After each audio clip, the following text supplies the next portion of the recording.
Greetings, my friends. I want to thank you all for subscribing. I want to thank all of my channel members for supporting me in this endeavor to save pop culture. And if you are not subscribed, please consider supporting this channel. We need you. Thank you. Greetings, my friends. I am Dictor Van Doomcock, the future ruler of Earth, broadcasting from my hidden base at the center of the Earth, and I bring you a very interesting article that appeared in the New York Post suggesting that Disney has had enough in the culture wars and is ready to wave the white flag.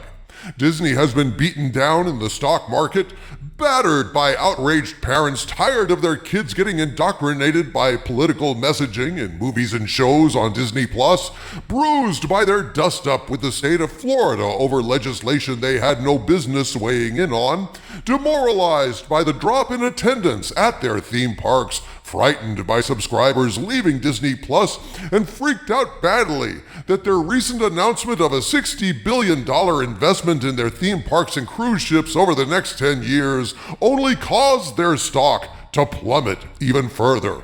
Is it any wonder that, like the boxer Roberto Duran, Disney is on the ropes crying "no mas" in the culture wars? How many losses must the Disney Corporation take in their mad, lemming-like quest to plunge off the edge of the woke cliff before they wake up and smell the failure? If a recent article is correctly quoting Bob Iger, the answer, my friend, is exactly this many losses, and if Iger is sincere in what he just said, then Disney has finally raised a somewhat bloodied white flag of surrender in the culture wars. Oh dear, Doomcock. Could it be that Iger has finally taken enough financial body blows to throw in the towel? Finally suffered enough humiliation and failure to admit that, yeah, Bob Chapek was right, and Disney should cut out all the woke bullshit, stay out of politics, and get back to making movies and shows that don't reek of agenda, or just plain reek. Harvey, regardless of whether or not we believe Bob Iger, regardless of whether or not he is going to follow through on this public declaration, the simple fact that he even said what he said in this article is proof positive that our resistance to this woke plague is having an effect. His statement demonstrates that Disney is feeling the pain, fiscally and culturally, that goes along with alienating the majority of the American public and courting extremist fringe groups and minority activists. In short, Iger is finally coming to understand two truths. Get woke, go broke, and without respect, we reject. That he has raised the white flag is a significant sign, folks. Even if he subsequently lowers the white flag later, the fact that he raised it at all means we're getting to him and that we're winning this culture war. Kind of like when you hit a boxer with a body blow that makes him wince and stagger back for a moment. That doesn't mean that you've won the fight, but it does mean that what you're doing is working, that your opponent is feeling the pain, and it sends one signal: keep fighting, because we're winning. Want a clear example of what I'm talking about?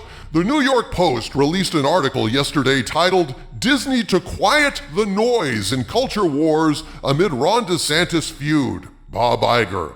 And here is what the article said, quote, Walt Disney CEO Bob Iger told investors the company will quiet the noise in a culture war that has pitted social conservatives against the global media and entertainment conglomerate, according to an analyst note on Wednesday. Iger's brief statement, included in an analyst report from NEDA media analyst Laura Martin, was part of an investor's presentation on Tuesday at Walt Disney World Resort in Orlando, Florida, in which the CEO also announced Disney will double its investment in theme parks and cruise ships over the next decade. Disney is struggling to make its streaming business profitable, improve the quality of its films, position its flagship sports brand ESPN to stream directly to consumers, and potentially shed its television networks. So, Iger is going to quiet the noise, eh? So what? Disney isn't going to open its big trap about cultural issues anymore? But Doomcock, according to all the woke snowflakes out there, silence is violence. Is Iger saying he's ready to just shut up about social issues and get back to making money for investors no matter what the purple-haired crowd thinks? Color me skeptical, Doomcock. Iger is thoroughly committed to spewing woke propaganda. An off-the-cup comment that he's ready to quiet the noise in the culture wars isn't enough to convince me that Iger has accidentally stumbled upon sanity. Not sanity, perhaps, but rather desperation. Clearly, Iger is woke as a tablet of caffeine marinating in a pumpkin spice latte placed in front of Spinal Tap's amp that goes all the way to 11. And yet, this is not the first time this year Iger has signaled that Disney is ready to surrender in the culture wars.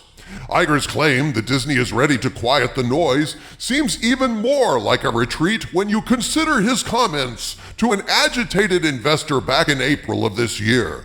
As the Post reports, quote, Iger's remarks about its content appear to mirror those he made at the company's annual shareholder meeting in April. At the time, Iger was responding to an investor who said Disney had evolved from a place of magic for children to an ideological company serving the LGBTQ community that promoted a woke agenda. Iger said, quote, our primary mission needs to be to entertain and to have a positive impact on the world, Iger said at the time. I'm very serious about that. It should not be agenda-driven, unquote. Ha! Desperation can work wonders in changing hearts and minds, people. A huge bill is coming up for Disney fast as they prepare to face the music and pay Comcast somewhere between $27 and $40 billion for its share of Hulu. Not good news for a company with sinking stock, bailing customers, and big-budget movies tanking at the box office. One shocking recent setback for Disney is chronicled in a Reuters article titled Disney's Big Park Bet Worries Wall Street Analysts. And in that article, they point out some unpleasant truths about Disney that may have a role in Iger waving the white flag. Quote, Walt Disney's $60 billion spending plan on parks and cruises to stay ahead of growing competition has worried some Wall Street analysts with its long road to pay off.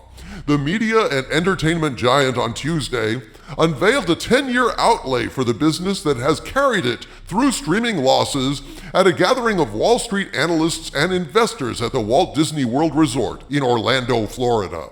The plan caught some shareholders by surprise, sparking a 3.7% fall in a stock that has already underperformed the wider market and that of rivals such as Netflix this year, unquote. It would seem that investors question the wisdom of sinking billions of dollars into Disney theme parks when attendance at those theme parks has declined.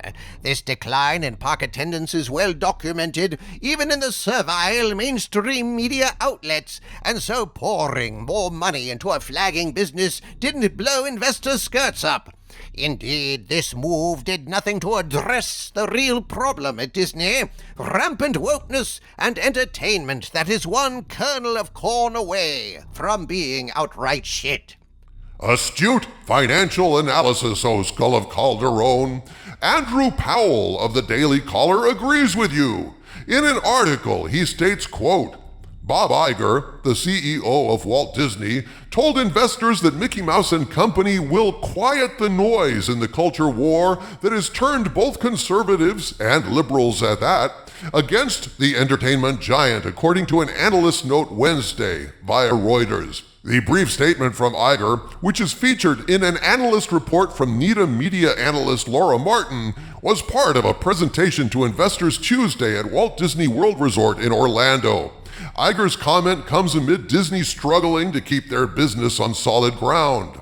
All around, it's a disaster, with Mickey Mouse struggling to launch his streaming business into profitability, make better movies than the trash they've been putting out, getting ESPN out of the hole they've dug for the once sexy brand, and selling off part of their television networks. In the most recent quarter, Disney fell short of revenue expectations, unquote. In short, Disney is a complete mess, and customers, investors, and the market know it.